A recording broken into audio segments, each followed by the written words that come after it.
Bem-vindos a mais um evento da NatBio.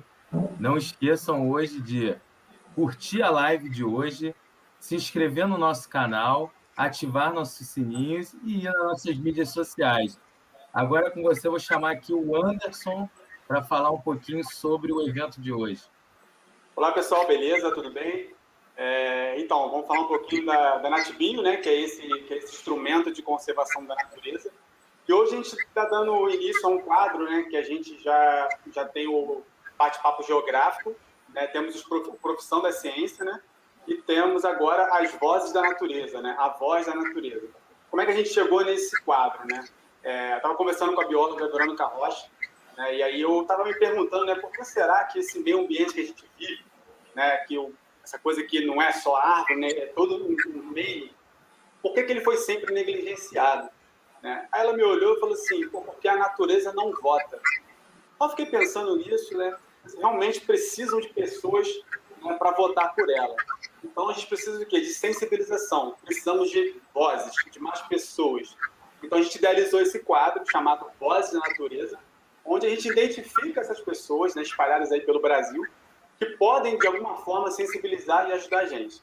Então hoje a gente convida aí a Joyce Anjos, né, que é bióloga marinha, né, trabalha no Aquarrio e muito conhecida aí por ser a sereia do Aquarrio, né? Ela faz todo um trabalho de sensibilização, né, dentro do aquário com os animais e fora dele, no papel lúdico aí da sereia, com as crianças, com os jovens, e trazendo um resultado bem bacana do que a gente vê aí no dia a dia de quem visita o Aquarrio. Então, Joyce, você, né, como bióloga, né, como trabalhando nessa profissão dentro da Aquarrio, que já é um modelo também de conservação, o que é para você ser esse personagem, ao mesmo tempo essa profissional dentro da Aquarrio? Bom, boa noite a todos. É um prazer estar aqui com vocês hoje, estreando o quadro, né? Uma responsabilidade ainda maior. Eu achei incrível a criação do quadro exatamente por isso. Eu acho que aqui todos nós que somos engajados na causa somos as verdadeiras vozes, né? E na vida a gente é agente multiplicador de alguma coisa, né? Hoje, como educadora lá no aquário, com esse papel, esse personagem mesmo, né, da sereia, que é a coral, eu costumo dizer para as pessoas que a coral ela é mais uma ferramenta que, eu não vou dizer que ela caiu na minha mão, ela foi pensada por toda uma equipe. O nosso papel enquanto educador, não só no aquário, mas em qualquer outro espaço formal ou não formal de ensino, é sensibilizar as pessoas. Mas cada um é sensibilizado de um jeito, né? Então, com o foco nas crianças, a gente pensou exatamente nessa questão mais lúdica. Como atingir uma criança, né? A sereia, ela é um personagem de desenho, é um personagem que está no imaginário dessa galerinha. E é engraçado porque eles se encantam tanto que eles precisam ajudar a sereia de alguma forma. Então, quando esse personagem traz temáticas que são problemas ambientais, são questões muito sérias de impacto, né? Mas que traz de uma forma leve, de uma forma fácil, através de uma linguagem fácil de se entender, a gente observa que o encantamento é tão grande que as crianças ficam assim, gente, a gente precisa ajudar a sereia. O que a gente pode fazer? E aí, além de você sensibilizar aquele baixinho que está ali, você sabe que ele vai contar para os amigos, ele vai puxar o papai e a mamãe, ele vai chegar em casa e vai contar para a família inteira. Então, a ideia é essa. A ideia é formar agentes multiplicadores desde pequenininhos e que eles já tenham esse contato, né, com a natureza, se possível, desde cedo. Então, acho que a coral vem já nessa pegada de abrir os olhos da garotada e fazer com que eles levem a missão para os pais também. Legal. E você sabe que as pessoas, né, esses jovens, essas crianças, chegam em casa e dizem, sereia existe, né? Porque você tem esse contato, você passa essa sensibilização e é o que você falou, né? Aí as próprias crianças também começam a ser agentes multiplicadores e passam para os pais. Isso é bem legal. André e Natália, tem alguma... Eu vou fazer uma pergunta aqui. A primeira é uma brincadeira, mas sereia existe, né, Joyce? Se as crianças acreditam, por que a gente tem que né, dizer que é mentira, né? Agora, uma segunda pergunta, agora a pergunta séria, né? Tem a ver com o trabalho como bióloga marinha, né? Como você sabe, né, o nosso mar, né, os nossos mares estão em risco, né? Você mesmo trabalha muito isso com as crianças, mostrando a problemática ambiental, mas provavelmente principalmente da questão do mar, né? A questão das águas, né? O que a gente ainda pode fazer para tentar, para recuperar esse mar, para a gente não ter essa problemática ambiental tão grande em relação ao mar? O que a gente pode fazer para colaborar, fazer a nossa parte, né? Como você disse, as crianças são multiplicadores, mas a gente também pode ajudar de outra forma, ajudar também, não só pensar, mas sim fazer ou tomar alguma atitude. O que você indica aí para a gente? Eu acho que essa é a maior dúvida de todo mundo, assim, né? Todo mundo que se sensibiliza de alguma forma ou que tem alguma consciência relacionada à temática quer saber, mas o que eu posso fazer? Como é que eu posso ajudar? E eu costumo dizer assim, na educação ambiental, na educação em geral, não existe uma receita de bolo, né? Quando a gente trabalha com educação ambiental, principalmente quando a gente se relaciona com essa educação mais de base, trabalha com comunidade tradicional, por exemplo, né, pescador, são pessoas que têm uma visão diferenciada, criança mesmo, a gente vai adaptando o nosso olhar e a nossa maneira de trabalhar. Por quê? Não só no aquário, né, em outras experiências de trabalho, mas citando lá que é o local onde eu estou hoje, eu não posso chegar para um pescador, por exemplo, e falar assim, ó, esse peixe aqui, ele está em risco de extinção. Então, o senhor não pode capturar esse peixe. Porque ele entende que eu estou tirando o ganha-pão dele. Oh, peraí, essa menina está vindo aqui dizendo dizer que eu não posso mais capturar aquele peixe que eu pesco ó, há anos, que é o que eu mais vendo, que é de onde eu tiro o meu sustento. Então, a gente vai, ao longo do tempo, também se sensibilizando e entendendo que não tem uma receita para isso, eu preciso entender a realidade em que cada pessoa que está ali passando por mim se insere, para aí sim eu dizer para ela como ela pode impactar menos, né? A gente tem que parar para pensar que somos uma espécie em constante crescimento populacional, né? E exatamente por isso a gente impacta. Claro que a gente impacta mais por conta de várias ações que, digamos assim, não são naturais, mas ainda assim a gente impacta. O impacto zero é uma coisa ilusória. Então, o que a gente pode fazer é tentar diminuir isso. Como? Primeiro, eu preciso entender a minha realidade e a realidade do outro. Porque o que é bacana para mim, o que se encaixa para mim, às vezes não se encaixa para vocês, né? Sabe aquela coisa do... vamos falar do lixo, por exemplo, que é uma temática recorrente, né? Parece clichê, mas ela é recorrente. Vamos parar para pensar assim, não, eu sou bióloga, então o meu lixo do mês ele tem que caber dentro de um potinho. Na realidade em que eu estou inserida, isso não existe. Mas eu preciso ter 10 pares de sapato? Não. Então, na minha realidade, é uma coisa que eu posso cortar. É um impacto a menos que eu venho a causar. Mas aí você pega uma pessoa que tem uma realidade totalmente diferente. Que a gente sabe que o socioambiental, né, o social e o ambiental, eles caminham juntos. Então, se você vê, por exemplo, uma pessoa que a vida inteira dela, ela nunca teve nada. Ela viveu para trabalhar, para ter ali, de repente, o que comer, onde um teto, né, para viver. E aí essa pessoa, um belo dia, vai lá e ganha na loteria. Você vai falar para esse cara assim, vai no shopping, mas não sai comprando tudo não, consome pouquinho. Porque você não precisa de 10 pares de sapato. Não existe, porque na realidade que essa pessoa vai estar inserida naquele momento para ela, que é uma coisa nova, que é uma coisa diferente, ela vai sim sair comprando tudo sem querer saber do dia de amanhã. Então é uma linha muito tênue que a gente precisa compreender para então saber como agir. No geral, né, eu acho que a gente pode pensar sim em reduzir o consumo, principalmente. Eu acho que a gente pode pensar, sim, na reutilização de diversos tipos de resíduos que a gente gera e que são um dos grandes problemas do oceano hoje, né? O lixo também. Agora, falando, por exemplo, de pesca, né? Já que eu citei as comunidades de pesca, eu acho que é muito importante a gente saber e a gente passar para as pessoas que toda essa problemática do oceano, principalmente em recorrência do lixo, na biologia tudo é um ciclo, né? Então, o que afeta aqui no pequenininho, uma hora ela vai afetar o maior. E aí, se eu tenho lixo no oceano, tenho animais morrendo, presos por isso, eu tenho também animais consumindo esses resíduos. E aí, quem é lá o topo da cadeia, né? Somos nós. Então, em algum momento, esses resíduos eles estão voltando para nós, porque os animais acumulam isso durante a sua alimentação. Então, acho que é isso, é você fazer entender, peraí, deixa eu ver o que eu estou comendo, deixa eu ver de onde é que eu estou comprando isso aqui. É uma temática bem recorrente também, que a gente costuma conversar muito no aquário. Muita gente chega lá e reconhece vários peixes, né, que tem no, que a gente chama de tancão, né?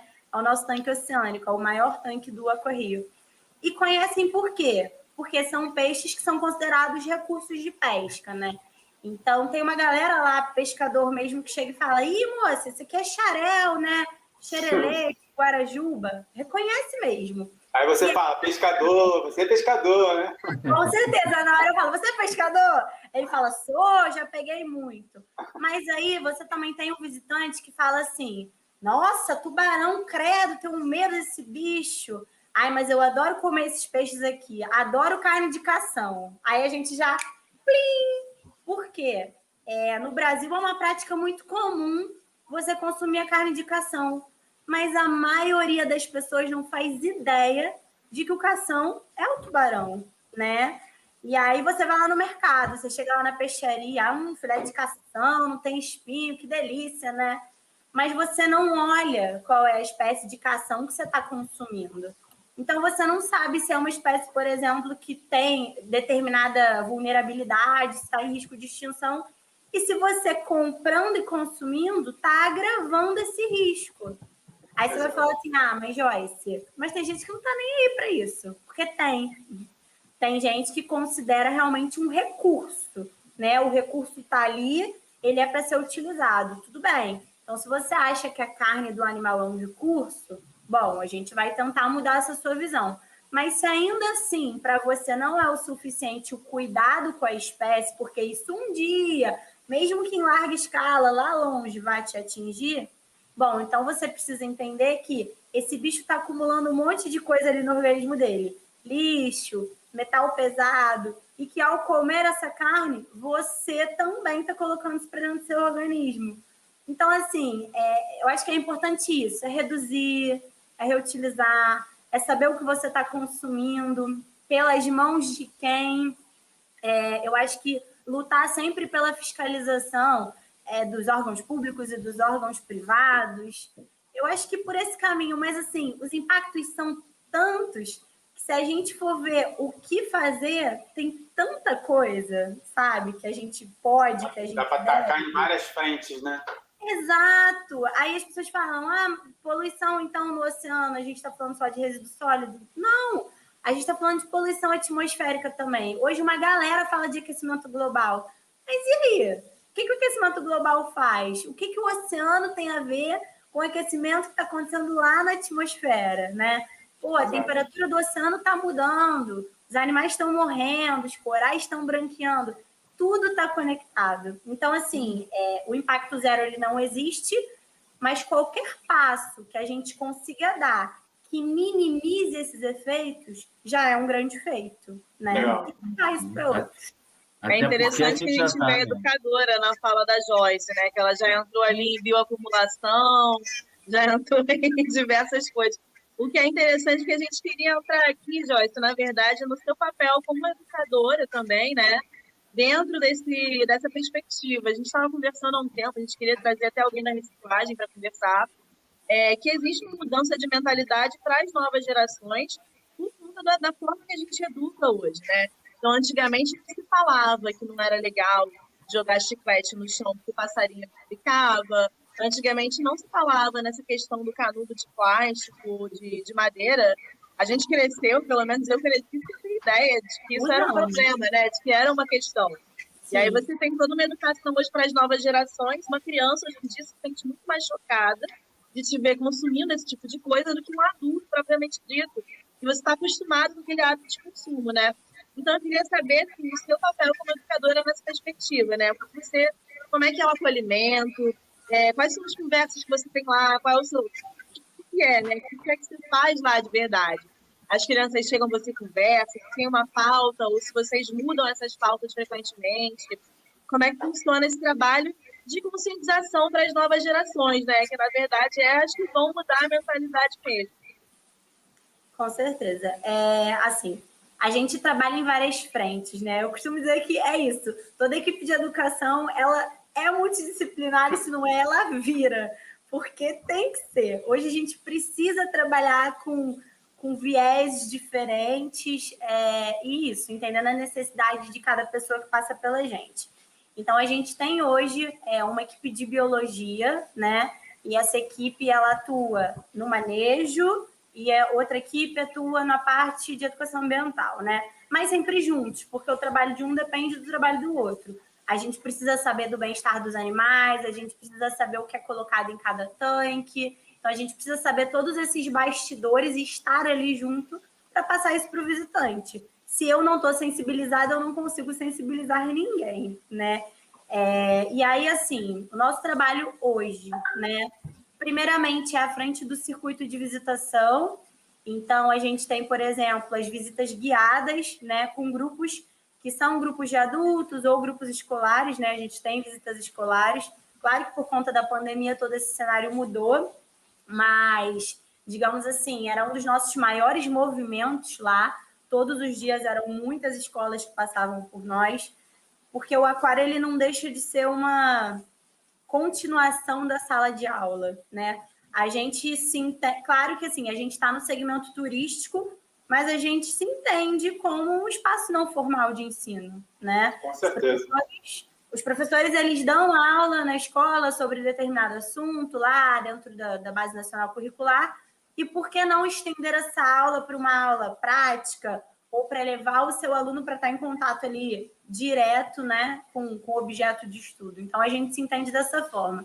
Então, a equipe de educação hoje, primeiramente, ela está à frente do circuito com as escolas e ali mesmo conversando com o visitante. Qualquer pessoa que vá ao aquário hoje vai ver a gente pelo circuito, pode tirar dúvida com a gente, ou às vezes a gente está ali na espreita e a gente escuta um comentário: ah, mas esse bicho aqui eu nunca vi. Opa! E aí a gente chega lá: oi, tudo bem, pessoal? Se apresenta e começa a conversar sobre um animal. Quando você vê, a pessoa já está em dúvida sobre outras coisas, e quando você pisca, você já está no final do circuito com eles, né?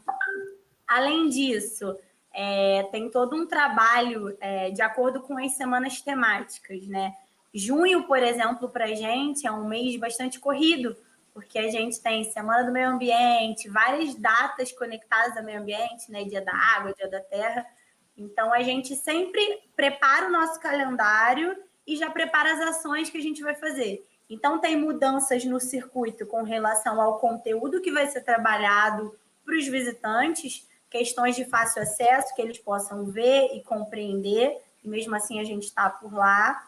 E dentro dessas semanas temáticas, a gente tem, por exemplo, atividades educativas acontecendo ali junto, né, ao mesmo tempo, que aí sim são mais voltadas para crianças. A gente tem os aquaeducas, né, que a gente chama, que são pequenos encontros no auditório, encontros de 15, 20 minutos, em que a gente escolhe uma temática ou um animal que seja bacana, que esteja sendo trabalhado naquele mês, e faz um trabalho de educação ali também, uma apresentação. E aí surgiu a coral, né? Surgiu a sereia.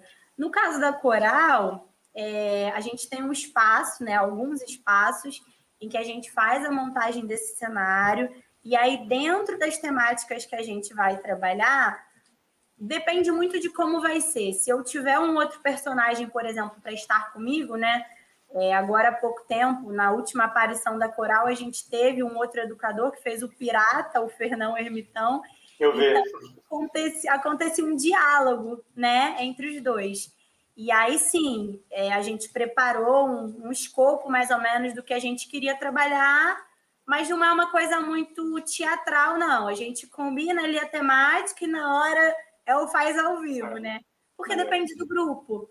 Nessa mesma situação, no terceiro dia que estava acontecendo a atividade, chegou uma menina com síndrome de Down e ela era cega. E por conta da pandemia, a gente não podia ter uma proximidade muito grande, né, com os visitantes. Mas a mãe da menina, tão ansiosa, né, assim, feliz, ela começou a gritar mesmo, filha, uma sereia, uma sereia. E a menina, ela ficou tão emocionada, mas ela ficava, cadê? E aí, assim, né, a gente que educa, a gente que é professor, pensa, poxa, eu não posso deixar no imaginário dela isso acontecendo. Então, com todos os cuidados, né, questão de higienização, a gente deixou que ela se aproximasse. Eu estava de peruca no dia, né, estava toda montada de sereia, e só dela passar a mão na peruca, gente, ela se emocionou num nível assim que todo mundo que estava em volta, os visitantes, os outros educadores, se emocionaram juntos. E aí, dali, eu comecei uma conversa com ela. Então, assim, às vezes vem grupos de crianças com adultos, e aí a gente dá aquela atuada, aquela conversada e consegue engajar todo mundo, chamar a atenção das crianças, e a criança, opa, escuta o que a sereia está falando. E às vezes a gente tem esses casos singulares que tocam a gente tanto quanto ou até mais do que se fosse um grupo, e que você já tem uma conversa, uma pegada diferente, mas que você tem certeza que ali, naquele momento, você atingiu o seu objetivo de sensibilizar, né? Então, é mais ou menos por aí. A equipe atua em várias frentes e a coral é só uma ferramentazinha dentro de tudo que a equipe faz. Nossa, essa chegou a arrepiar, né? Isso, Anderson, isso aí que ela está falando é muito interessante, muito importante, né? Porque como eu sou da educação, igual a Joyce, né? E a gente sabe que somente conhecer a problemática ambiental não vai resolver nada, né? E como o encantamento ele é importante para a gente ter uma educação de fato, seja transformadora, crítica. E o encantamento hoje é uma das coisas mais importantes que tem, né, Joyce? Para você conseguir atingir a sensibilizar da melhor maneira possível aquela criança, não só as crianças, os adultos também, né? Eles são a gente é bem afetado também pelo encantamento, né? Eu posso estar enganado. O que você acha? Não, é sim. E assim, eu não sei se vocês têm filhos, eu não tenho, eu tenho primos, sobrinhos pequenos, mas quando o seu filho, né, quando uma criança próxima, você também dá aquela chamada de atenção, aí você você fica tão orgulhoso que você começa a repensar suas atitudes. Quantas vezes a gente falou, por exemplo, de resíduo sólido, e aí eu perguntava, né, no papel, mas vem cá, o que vocês fazem com o lixo de vocês?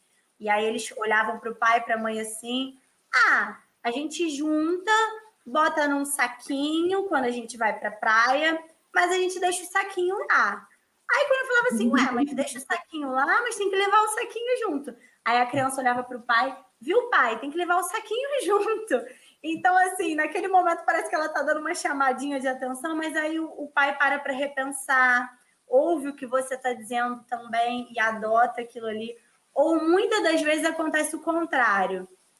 Às vezes o pai vê o personagem e fala assim, opa, ela vai ter uma mensagem para passar, vou levar a minha criançada lá então para ouvir. Porque sabe que a gente julga muito, né? A gente pré-julga muito. É ruim, mas eu acho que é uma questão humana que a gente precisa consertar.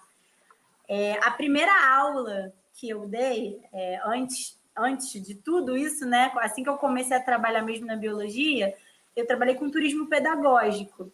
Então, eu ia para vários espaços naturais e não formais de ensino com turmas de diversas idades. E aí, minha primeira aula na empresa que eu trabalhava foi com educação infantil.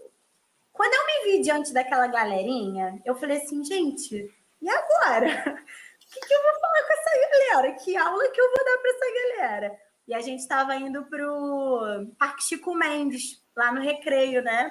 Lá tem muito jacaré de papo amarelo, então era exatamente isso. A gente ia trabalhar a poluição, como é que os jacarés estavam, a escola queria exatamente trabalhar em cima disso.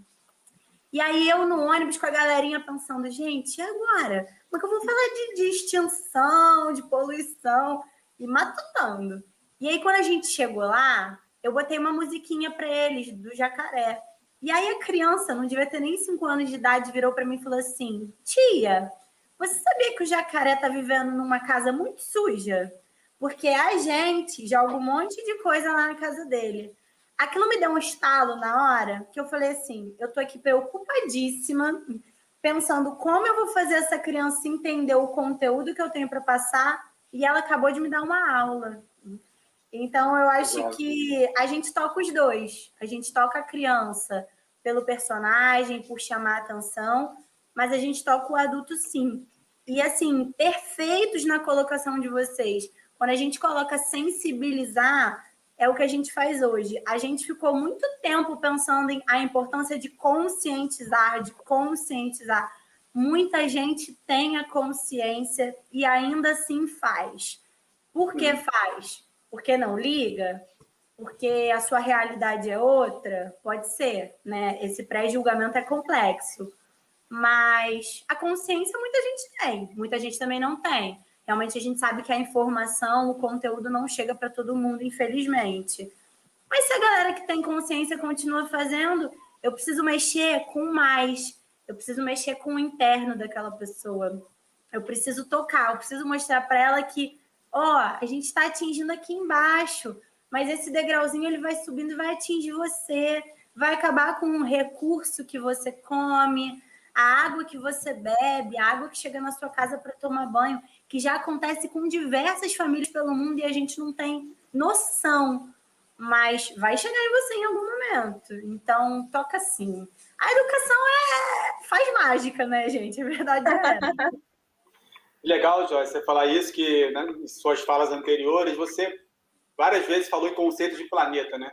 Que às vezes as pessoas pensam naquela coisa de tomar conta, ou de conservar, ou de conscientizar, sensibilizar naquele pedacinho, nesse meu mundo, mas o próprio exemplo do mar, né, que você trouxe, o que está acontecendo às vezes na Austrália pode afetar aqui, né?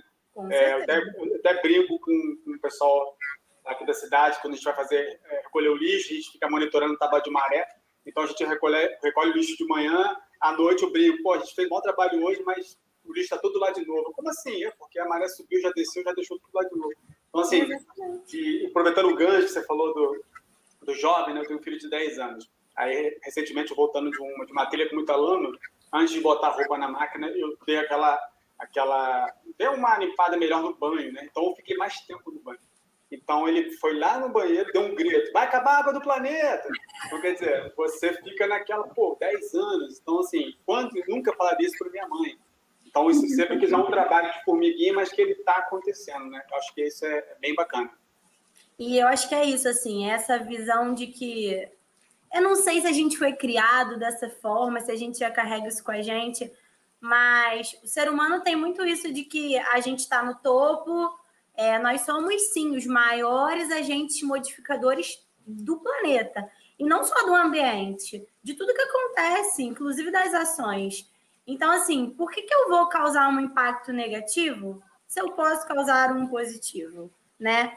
É fazer a pessoa se sentir parte e não se sentir dona. E, assim, a gente falando de oceano, né? É engraçado, esses dias eu estava tendo uma conversa também com um biólogo, né, marinho também da área, e ele falou uma coisa assim para mim, Joyce, as pessoas conhecem o oceano, principalmente o carioca, né? O carioca, ele tem uma cultura muito forte de praia, né? É difícil você ver um carioca que não curte ir à praia. Mas o carioca, ele não conhece o oceano após a faixa de areia. Para ele, a faixa de areia, e ele, as horas de arrebentação onde ele pega o jacaré dele, é área de lazer. Mas e a extensão de vida que tem ali? E assim, não é só... você se preocupa porque você é bióloga, então você se sensibiliza com os animais. Não, a gente tem uma questão muito mais profunda, né? Lá no aquário, um ponto muito engraçado, que as pessoas ficam, meu Deus do céu, a gente tem uma estação, né? A gente chama de estação do plâncton. O plâncton, ele é, assim, uma forma de vida, digamos assim. Todos os seres que eles não conseguem nadar contra a correnteza, né, que eles são levados ao sabor da maré, eles são chamados de plâncton. É um grupo, digamos assim. E aí as pessoas falam assim, plâncton, o bicho fica tomando caixote a vida inteira, pequenininho, não dá nem para ver. E aí a gente fala assim, então, mas nesse grupo tem umas algas bem pequenininhas que a gente realmente não vê sem microscópio, né? As microalgas. E aí você sabia que quase 80% desse ar que você está respirando aqui agora, que é o oxigênio, vem de lá? São elas que produzem. E aí a galera fica assim, esse líquido verde laranja aqui que não dá para ver nada. E aí tem uma galera que ri, fala, obrigada, microalga. Mas é isso. A gente está impactando, a gente está poluindo. E chega uma hora que esses organismos não conseguem mais se reproduzir ou não conseguem fazer a tal da fotossíntese, né? Para poder jogar aí para a gente o oxigênio na atmosfera. Então, eu fico assim, gente, como é que a gente faz com menos 80% de oxigênio na atmosfera? E aí você já começa a tocar as pessoas. Então, até os organismos que a gente nem enxerga estão lá e são super importantes. E aí a galera começa a fazer o link, né? Porque é bem isso, na escola a gente aprende que o pulmão do mundo são quem? As florestas. Aí o pessoal fala assim, era um comercial, né? Porque isso assim, era um comercial, né? Nos anos 2000, né? Exatamente. De uma empresa que eu não vou comentar aqui o nome, mas ela fez um comercial falando que o pulmão do mundo era o Amazonas. Pois e aí a Amazônia começaram a reproduzir, né? Então, hoje em dia, todo mundo fala. E aí a galera começa a jogar com você, né? Ali você tá ali na educação e o pessoal, mas então pode desmatar, né? Aí você já pega aquele gancho. Não, peraí, pô. A floresta ajuda ali a regular o clima. Por quê, gente? Tem toda uma questão de chuva. Você já vai trabalhando tantos conteúdos de biologia, de ciência, de física, de química ao mesmo tempo. Vai juntando tudo e chamando a atenção dessa pessoa para, poxa, realmente eu preciso conservar, porque já está num estado que está preocupante, que está ruim, e se ainda assim a gente está conseguindo sobreviver, né? Por que não manter isso para as futuras gerações? Eu acho que a pior questão do pensamento das pessoas é dizer que, mas quando aconteceu, eu não vou mais estar aqui. Mas e quem tiver? Você vai deixar descendentes, né? Parece até a falta de empatia, né? Exato. E tirando que a gente também tem que deixar para a gente atuar. A gente chegou numa situação tão catastrófica que a gente pode perder ali. Por exemplo, a gente perde, às vezes, um rio de graça, assim, da noite para o dia, e era um rio que a gente podia estar se banhando, se curtindo, aproveitando, e de repente acaba, por N motivo, por causa de um turismo predatório, por causa que pessoas chegam lá e destroem a coisa. E, às vezes, acaba muito mais rápido. Eu, por exemplo, eu morei numa cidade chamada Santa Maria Madalena, né? Aí tem lá o Parque Estadual Desengano. Eu fui lá no parque, tem várias cachoeiras lá. Eu fui em duas cachoeiras, uma cachoeira, melhor dizendo. Quando eu cheguei lá, você não consegue mais aproveitar a cachoeira. É tanto lixo na cachoeira. Você mergulhava, as pessoas mergulhavam, entravam na cachoeira com shampoo na cabeça. E chegou um ponto que o shampoo já não se dissipava mais, né? Você sentia ele e você. Então, assim, não tinha mais prazer de estar naquela cachoeira. Não tinha mais nenhum prazer de estar naquela cachoeira. Você perde em tudo, né? Você perde enquanto atrativo turístico, digamos assim, que deveria ser de um turismo consciente, sustentável, né? Você perde o atrativo turístico, você impacta a vida. Gente, é tanta coisa junta, é tanta coisa misturada. E eu acho que é essa ansiedade de levar isso para as pessoas, né? E é legal você falar você falou da microalga, né? Porque você acaba você acaba sensibilizando a pessoa no dia a dia dela na prática mesmo, né? Então, quer dizer, o cara já frequenta a praia. Então, quando ele vai para um ambiente desse, como é o Aquarrio, e ouve uma história dessa, ele volta num domingo na praia e ele já fica olhando para a onda de uma outra forma. Né? Para ver se ele enxerga algum negócio. Exato, isso é bacana. E aí, se ele realmente entendeu a mensagem, ele já vê um colega do lado, um filho, um parente. Pô, você sabia? Porque ele já vai dizer que estudou aquilo, né? Ele não acabou de aprender lá no Aquarrio. Então, é bacana porque, às vezes, as pessoas... tem pessoas que vão lá com frequência, né? Gostam de acompanhar as nossas campanhas temáticas e tal. E aí, às vezes, é uma pessoa que já cruzou com um educador e já conversou, às vezes, sobre um ponto ou outro bacana. Aí ele chega com a família e fala assim, essa aqui é a estação do plâncton. Tá vendo essas alguinhas aqui? E aí ele mesmo já dá a explicação, sabe? É o próprio educador naquele momento. Então, aí você fala... Pô, essa pessoa aqui, ela vem aqui sempre, já conversei com ele outro dia, e olha ali ele passando a mensagem que eu passei para ele. Legal. Então, aí você vê que você está atingindo o teu objetivo, embora seja um trabalho constante. Né? Legal. E Joyce, a gente está se caminhando aí para o final, vou fazer mais uma pergunta que até... Claro. Tem uma questão complexa dessa questão de zoológicos, aquários, mas... até mencionando aqui o nome do Cataratas, no mesmo programa, que eu gosto muito do Grupo Cataratas e todo o trabalho que eles fazem aqui no Brasil, né, desde Grande Noronha, Foz do Iguaçu, CV lá Paineiras, o Bioparque, né, e o próprio Acarrio, né. Agora, tem toda essa questão da sensibilização, da educação, né, mas tem o lance da pesquisa também, né. Sim. Então, quer dizer, o aquário também tem essa... Você pode falar um pouco sobre isso, da pesquisa que é feita no aquário? Claro. Então, primeiro assim, o Cataratas ele tem essa missão e todos nós que estamos lá, que eles mesmos não nos chamam de funcionários, né? Eles nos chamam de embaixadores. Maneiro. Isso é muito bacana, essa relação que a gente tem, porque todos os embaixadores eles estão inseridos nesse ideal do grupo. Desde dos funcionários, né? Por exemplo, da segurança, do A e B, a galera que está ali com a gente todo dia... Cara, eles compartilham dessa crença. Eles vão lá no circuito, eles filmam os bichos. Agora, nesse período de pandemia, né? Que a gente está aí esses 10 dias parados. Eles perguntam, e aí, como é que tá o bicho tal? Eles sentem falta. Então, aí você vê que a gente adota realmente o objetivo, a missão do grupo, né? E todos os parques, né? A ideia, os que ainda não têm implantados... A ideia é que entrem e o que já tem também, no caso do aquário, né? O grupo trabalha sobre um tripé, que é exatamente educação, pesquisa e conservação, né? Então, a gente hoje é membro, né, da ASAB, que é a Associação de Zoológicos e Aquários do Brasil. E claro que para ser membro da ASAB a gente passou por uma avaliação minuciosa de bem-estar animal, de segurança, de nutrição, de educação, enfim, de uma série de quesitos. E da UASA também, que é a Associação Mundial, né? E não só por ser parte dessas associações, mas como qualquer bom aquário que tem essa missão, a gente precisa estar ali. Eu digo que o aquário ele não expõe animais, né? A gente não trabalha com animais em cativeiro, a gente trabalha com animais sob cuidados humanos, o que é bem diferente. Né? Quando esse animal está sob cuidado humano, ele passa por um trabalho de bem-estar, por um trabalho de manejo, por uma série de questões que te mostram realmente que ele está sendo bem tratado, bem cuidado, né?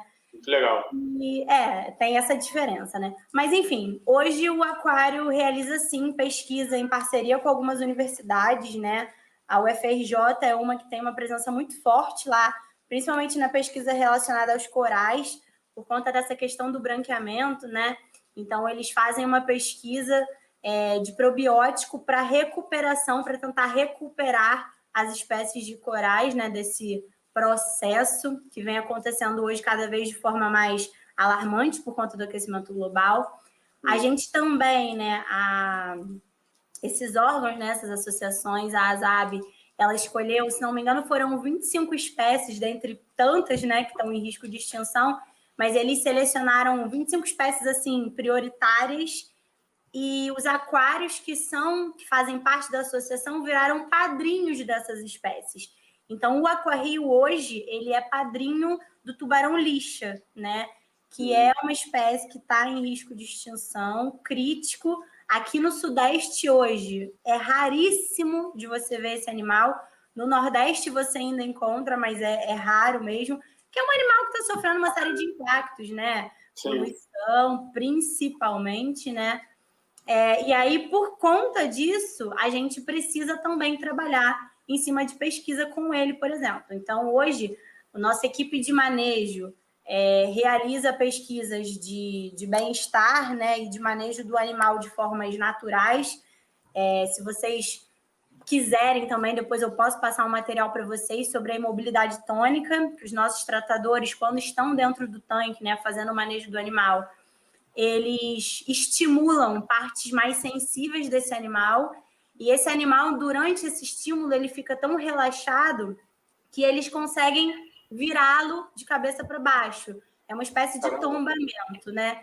Então, é como se ele desligasse um botãozinho, estimula ele, dá aquela relaxada, e aí isso facilita o manejo. Então, se a equipe de tratador precisar, por exemplo, fazer algum exame veterinário nesse animal, eu não preciso sedar o bicho, eu não preciso entrar com nenhuma forma, digamos assim, mais ativa, que não seja bacana para o animal. Então, de uma forma natural, eu consigo, junto com a veterinária responsável, fazer todo o manejo que eu preciso, sem deixar o animal estressado. Depois ele desvira, o animal vai voltar naturalmente, né, ao seu sentido, vai voltar a nadar.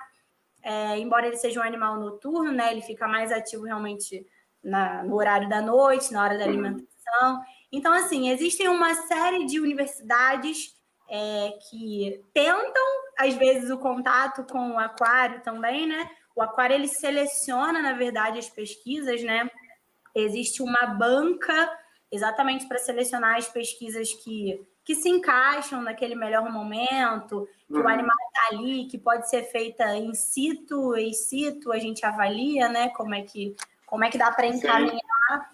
Mas, sim, hoje esse tripé, ele é fortíssimo, e a educação também passa isso, né? Porque às vezes a pessoa chega lá e fala assim, mas aqui é um parque, aqui é um local para tirar foto. Também. Ali é um local para tirar foto porque talvez você nunca tenha tido contato com esse animal. Mas não é um parque de diversão. É um local que você tem a oportunidade de estar em contato com um animal que você nunca viu, ou porque você nunca teve essa oportunidade, ou porque você não tem essa rotina de mergulho, ou você tem medo mesmo, né? Tem muita gente que tem medo. Então, você tem essa oportunidade de estar ali de frente para o animal, mas você tem a oportunidade de conversar com o educador ou de participar dessas semanas temáticas, de todo esse conteúdo, de conversar com o tratador, entender como é que são os bastidores, como é que a coisa acontece e de saber os resultados dos encaminhamentos da pesquisa que o aquário, enfim, os outros parques realizam. Muito bom, muito bom. André, tu quer fazer, antes de encerrar aí, Natália, mais uma pergunta? Agradecer a presença da Joyce, uma honra, muito legal o trabalho. Acho que todo mundo aqui vem desse background mais de educação lúdica, educação em campo, então, assim, damos muito valor e, com certeza, quem puder visitar e conhecer o trabalho da Joyce no momento mais oportuno, vá, tenho certeza que vai ser muito engrandecedor. Vai. André? Também, só agradecer aqui. Foi muito bom, obrigado aí pela palestra, não, pela fala, né? E pela essa voz, pela natureza tão importante. E também por ser, né? Eu fico muito feliz por ser da minha mesma área que eu, de educação ambiental, educação de campo. Eu vejo que o futuro está muito aí na educação mesmo, né? A educação ambiental está se tornando cada vez mais importante para a gente conseguir salvar o que nos resta do planeta. Com certeza. Legal, legal. Faço as palavras aí dos membros da equipe, né? Obrigado, embaixadora da Aquarrio, né? E agradeço imensamente por você prestar aí a sua voz nesses minutos aí com a gente. Obrigado. Obrigada. Gente, eu que tenho que agradecer. É sempre um canal, né? Estando juntos ou estando separados, mas é sempre uma forma de estar passando isso. Incrível o trabalho. Incrível o novo programa, o novo quadro. Espero que faça muito sucesso. Contem com a gente para poder estar divulgando isso, porque é importante. Eu acho que a nossa missão é uma missão para todos nós educadores, né? Para todos que se importam com essa temática ambiental. Então, assim, um super prazer estar aqui.